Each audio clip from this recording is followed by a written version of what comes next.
Hello and welcome back to goldstocktrades.com.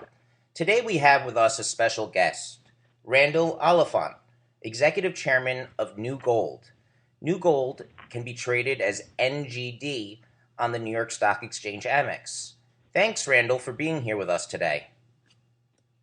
Delighted with you, Jeff.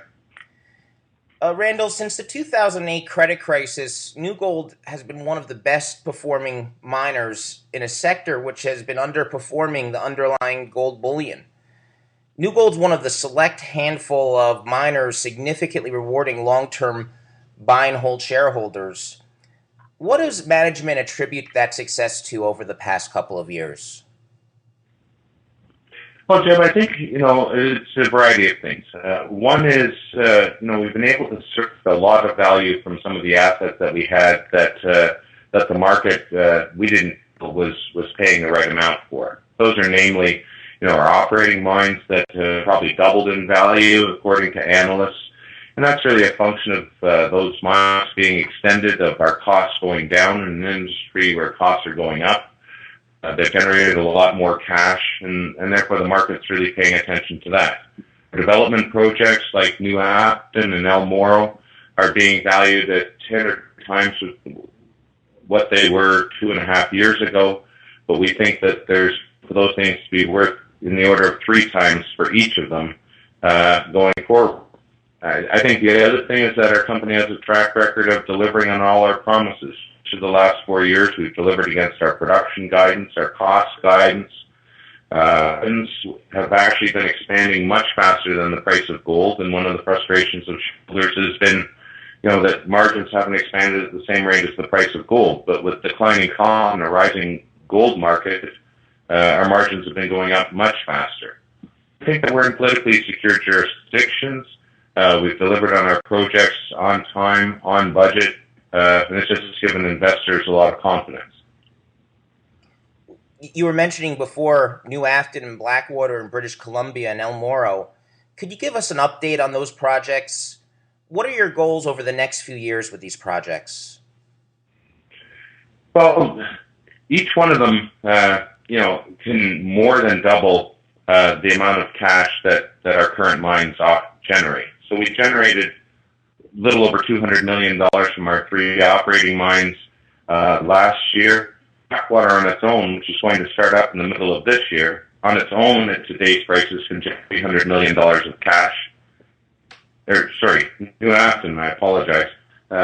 We'll be able to generate $300 million a year of cash flow. And it's already got a 12-year mine life that we think we can work to expand it to 20 years. So that'll be a real game changer for us.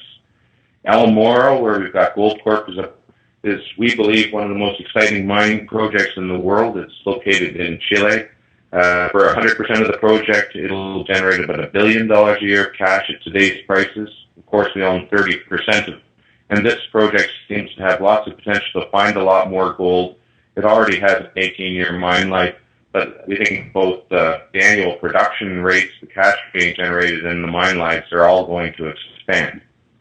And then Blackwater, will become the flagship company.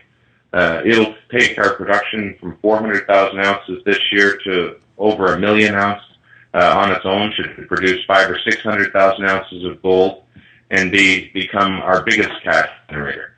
But it's early days. We've only owned this for about 9 months. We find more gold all over the property. It's still open in every direction and at depth. So we think that there's the for Blackwater to become even more significant than what we've already identified.